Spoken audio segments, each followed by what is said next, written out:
7h30 ici à Kinshasa. Madame, Messieurs, bonjour. Très heureux de vous retrouver dans ce journal à la une de l'actualité. La pluie a encore plongé Kinshasa dans l'angoisse. La pluie qui s'est abattue sur Kinshasa pendant quelques heures d'hier, vendredi, a plongé beaucoup de nombreuses rues ou encore beaucoup de quartiers dans l'angoisse, dans l'inquiétude. Ces images attestent que les avertissements de la Metelsat sont réels. Les Kinois et par extension, le Congolais n'ont pas encore séché leurs larmes pour pleurer les victimes de la crue de la rivière Njili survenue du 4 au 5 avril dernier, que la pluie de ce vendredi a soumis encore plusieurs quartiers à une discipline de fer et visiblement la capitale congolaise a encore enregistré des dégâts considérables. Et un des amis de la nature dans ces chapitres a condamné les constructions anarchiques, les bâtiments des espaces verts réservés n'ont plus lieu à Kinshasa. Dans un autre sujet, 4 diplomates venus de 3 continents ont déposé leurs lettres de créance à la Cité de l'Union africaine. Il s'agit de l'Ukraine pour l'Europe, et l'Ouganda et le Soudan pour l'Afrique et le Venezuela pour l'Amérique. Suivez.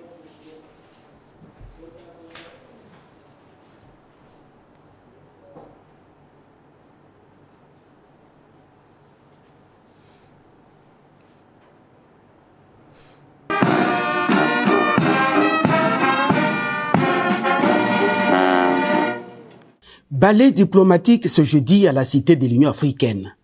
Le président de la République, Félix-Antoine Tshisekedi Tshilombo, a reçu les lettres de créance des 4 ambassadeurs extraordinaires et plénipotentiaires nouvellement accrédités en République démocratique du Congo. Les premiers à franchir la haie d'honneur, les diplomates Kalissa Farid, ambassadeur de l'Ouganda en RDC. Les diplomates de carrière, l'ambassadeur de l'Ouganda a supervisé plusieurs missions présidentielles pour le compte de son pays. L'Ukraine est désormais représentée à Kinshasa par l'ambassadeur Vasil Amianine. Ce diplomate de 54 ans va travailler pour le renforcement des liens de coopération bilatérale entre l'Ukraine et la RDC, 2 pays qui entretiennent de bons rapports depuis le démembrement de l'Union soviétique. La République du Soudan, autrefois voisine de la RDC, a désigné M. Osman Hussein Elamine Ahmed en qualité d'ambassadeur extraordinaire et plénipotentiaire en RDC. Les diplomates soudanais retrouvent un pays où il a commencé sa carrière diplomatique en tant que premier secrétaire d'ambassade. Locuteur de français, il a été accrédité en Belgique comme ambassadeur. Enfin, Madame Laura Evangelia Suarez est l'ambassadrice extraordinaire et plénipotentiaire de la République bolivarienne de Venezuela en République démocratique du Congo. Basée à Brazzaville, Madame Laura Suarez est diplomate de carrière depuis 2005. Elle a reçu de son président Nicolas Maduro la mission de renforcer la coopération bilatérale entre Kinshasa et Caracas. Prenons de la direction de la primature pour parler de la première ministre Judith Suminwa qui a obtenu de DP World, le 3e plus grand opérateur portuaire, lors d'une rencontre jeudi à Dubaï aux Émirats Arabes Unis concernant la livraison de pièces d'installation portuaire opérationnelle dès 2026 du port en eau profonde de Banana. Suite à ces discussions avec le sultan Ahmed bin Sulayem, président directeur général de DP World, la chef du gouvernement congolais Judith Suminwa a exprimé son optimisme quant à l'avancement de ces projets. Ce qui était important, c'est de montrer que la RDC, le président de la République, à travers le gouvernement, sont déterminés à faire aboutir ces projets du port à eau profonde de Banana. Il était crucial pour moi de rencontrer le responsable du premier plan de DP World afin de discuter de l'évolution de ces projets et de souligner qu'au niveau de la RDC, nous sommes à mesure d'accompagner ces projets, a dit la première ministre Judith Suminwa.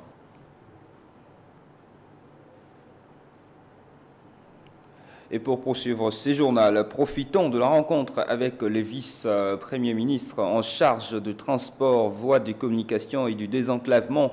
Un élu de la ville de Goma a plaidé pour la réaffectation de certains agents et cadres des entreprises relevant du ministère, étant donné que cette ville occupée n'est plus véritablement gérée par Kinshasa. C'est le cas des Logefram. Germain Chikoro peut plus de détails.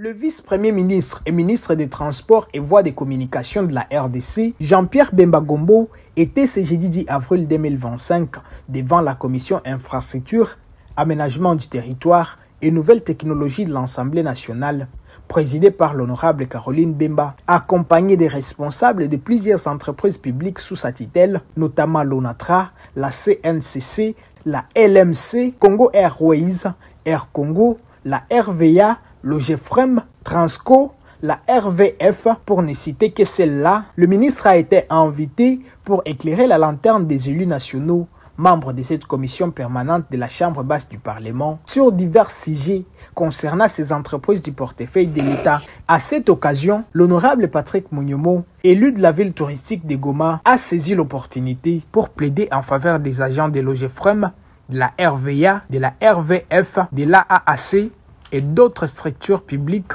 contraints de fuir la ville de Goma, occupée par les rebelles du M23 et aujourd'hui abandonnée à Kinshasa sans assistance ni nouvelle affectation. Moi, je suis élu de la ville de Goma et nul n'ignore, il y a eu des agents de l'État, les agents de l'OGFRA, les agents de la RVA, les agents de la RVF et j'en passe. Ces agents se retrouvent ici à Kinshasa.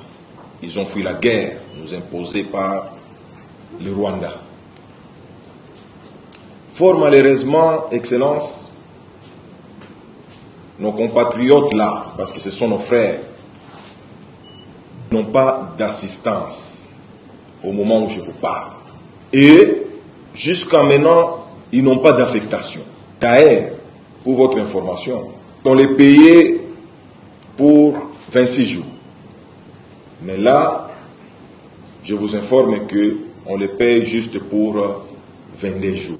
L'élu de Goma a exhorté le vice-premier ministre à instruire les directeurs généraux des entreprises concernées afin de résoudre dans les meilleurs délais la situation de ses compatriotes. Il a par ailleurs mis en garde, en cas d'inaction, il se réserve le droit d'initier des motions parlementaires à leur rencontre. Heureusement que vous êtes là, Excellence, Monsieur le ministre. C'est l'occasion de les instruire tous les DG concernés, afin qu'ils puissent prendre en considération les recommandations de ces agents qui sont ici à Kinshasa. J'étais en train de voir comment sensibiliser mes collègues à ce que nous puissions appeler, n'est-ce pas, les DG concernés en grande plénière à l'Assemblée nationale et non en commission, pour que nous puissions nous décider et voir comment sanctionner les concernés. Un plaidoyer qui a trouvé un écho favorable chez le ministre Jean-Pierre Bemba Gombo, lequel a promis de prendre les dossiers en main et d'y apporter des solutions urgentes. Voilà, et dans ce journal, nous avons comme invité Patient Kitenge, qui est membre de la plateforme de l'Union sacrée et de la Nation, avec lui, nous allons parler de la situation politique du pays, à qui je dis bonjour et bienvenue dans ce journal. En attendant, nous allons poursuivre avec les ministres de la Santé. Samuel Roger Kamba, qui a présidé une réunion sur la stratégie à arrêter pour réussir la campagne de vaccination. La poliomyélite, ici, vacciner est synonyme d'aimer son enfant ou son prochain. Pascal Lokolo. Prévenir les maladies par la vaccination, atteindre tous les enfants de la République démocratique du Congo où qu'ils vivent pour qu'ils soient vaccinés. C'est l'essentiel de la réunion stratégique entre Dr Samuel Roger Kamba, ministre de la Santé, et la délégation des Gavi. Faisant face à plusieurs maladies, les PV structures spécialisées dans les domaines vaccinal en RDC fait face à plusieurs difficultés, à savoir la pérennité du financement des vaccins, les non-accès de relais dans les régions en guerre dans la partie Est. Face à cette évidence, les responsables partenariats payés pour la RDC est revenu sur la nécessité d'agir avec toute rapidité car sur le terrain, les besoins se font criants. Cyril Noguien a aussi félicité l'engagement du ministre de la Santé à travers qui la vision du gouvernement se rend possible pour la promotion de la vaccination sur toute l'étendue du pays. Nous remercions beaucoup le ministre de la Santé pour nous avoir reçus. Nous avons apprécié l'engagement du gouvernement, mais aussi du ministre lui-même dans l'engagement personnel pour pousser des sujets très importants de la vaccination.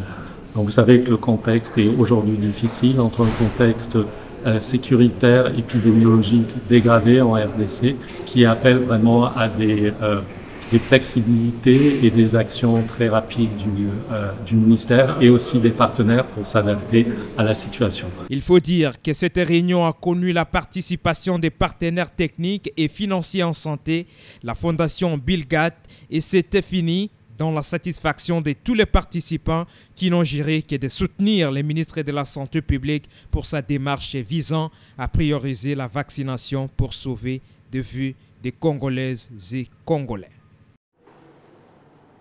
Dans un autre chapitre à présent, dans un communiqué publié mercredi, l'Observatoire de la dépense publique, ODEP en sigle, exige l'ouverture immédiate de poursuites judiciaires contre Jean-Tini Ngobi Mbaka, ancien gouverneur de la ville de Kinshasa, pour détournement des deniers publics alloués au projet de la construction du marché central. S'appuyant sur le rapport de la Cour de compte, cette plateforme de la société civile spécialisée dans le contrôle citoyen et les lancements d'alerte estime que le contrat signé entre l'Hôtel des Villes et la société Sogema constitue une prédation de grande échelle. Selon l'ODEP, ces contrats accordés à cette société sans capital propre, sans expérience avérée et sans risque financier engagé, le contrôle total de l'un des plus grands pôles commerciaux d'Afrique centrale pour une durée de 25 ans. L'ODEP exige par ailleurs une enquête judiciaire sur les paiements irréguliers de plus de 215 millions de dollars effectués au bénéfice de Godin Poyi, alors président de l'Assemblée provinciale de Kinshasa. Accusé dans les dossiers construction du marché central avec surtout la démarche de l'Observatoire de dépenses publiques d'inviter la justice à enquêter vite, Godin Poyi, autrefois président de l'Assemblée provinciale de Kinshasa, a réagi rigoureusement sur la toile. Suivez. La Cour des comptes de la RDC ne sait ni compter ni lire. Cette Cour nous a envoyé de faux rapports sur les dépenses en mode d'urgence. Tout le monde le sait. Les dirigeants de cette Cour des comptes ne s'entendent pas sur l'interprétation de leurs propres textes.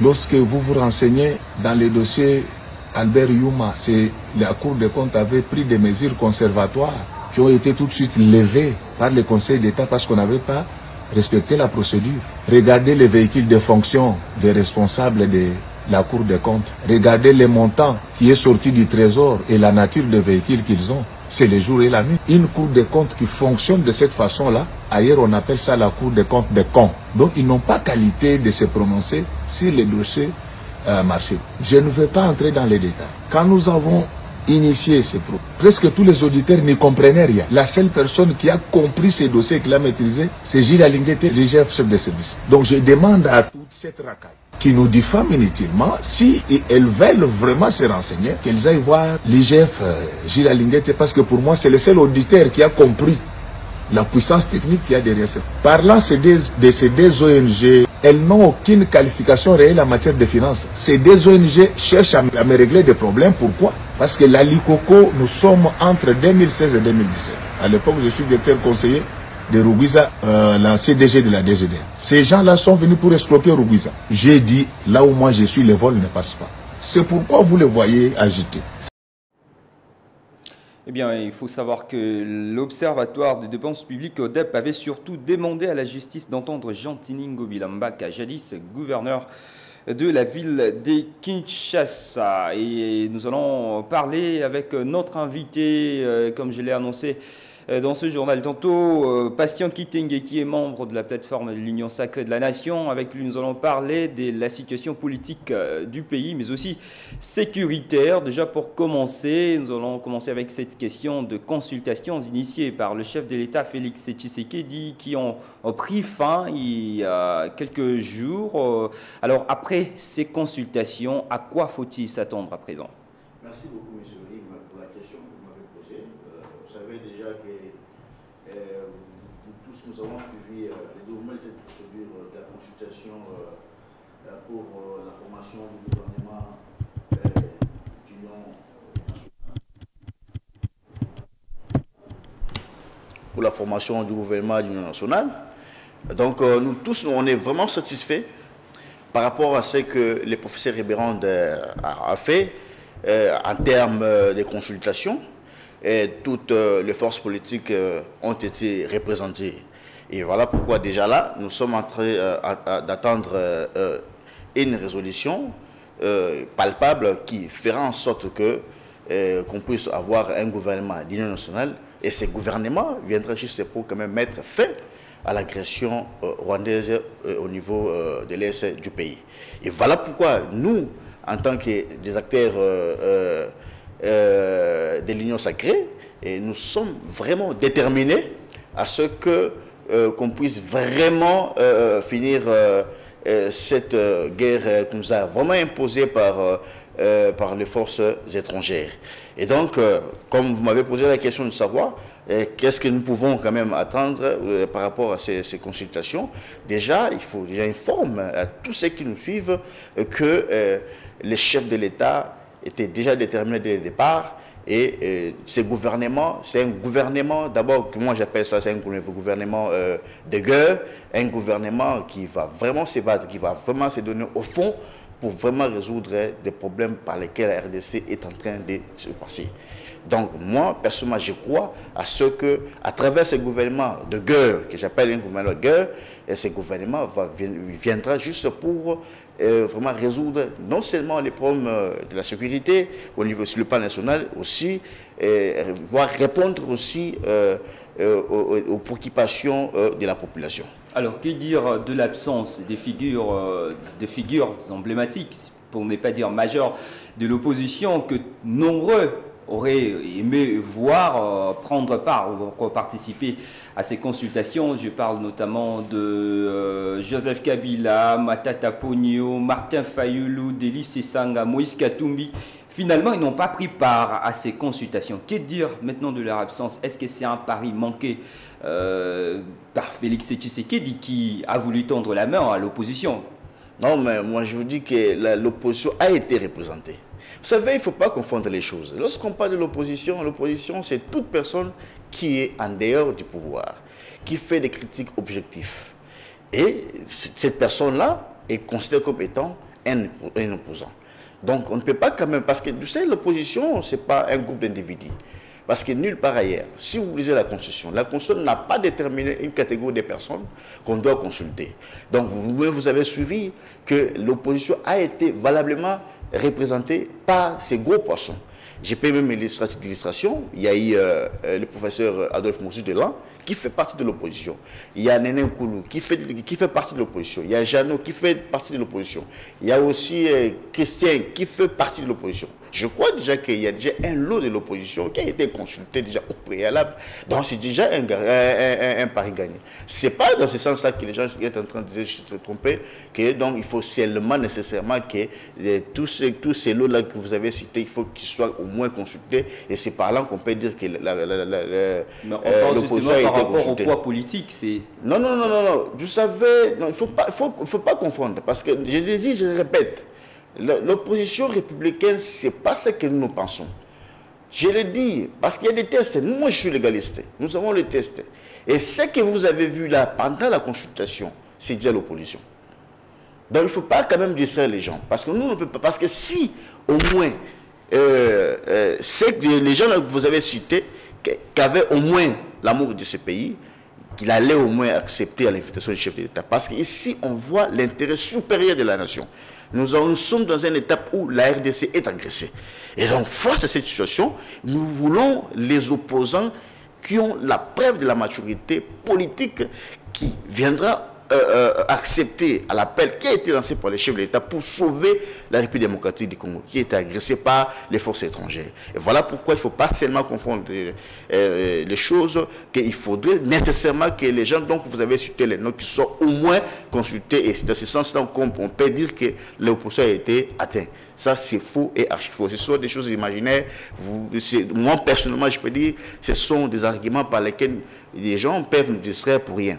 Moi, je crois que l'opposition a été déjà valablement consultée par le professeur Eberande, qui a été désigné comme étant le patron de cette commission de consultation. Alors, qu'est-ce que vous pensez du fait qu'eux, ils soutiennent la démarche du tandem Synco et CC, ce qui nous amènerait autour d'une même table, enfin, de discuter par rapport à la démarche initiée par le président de la République, Félix Tshisekedi?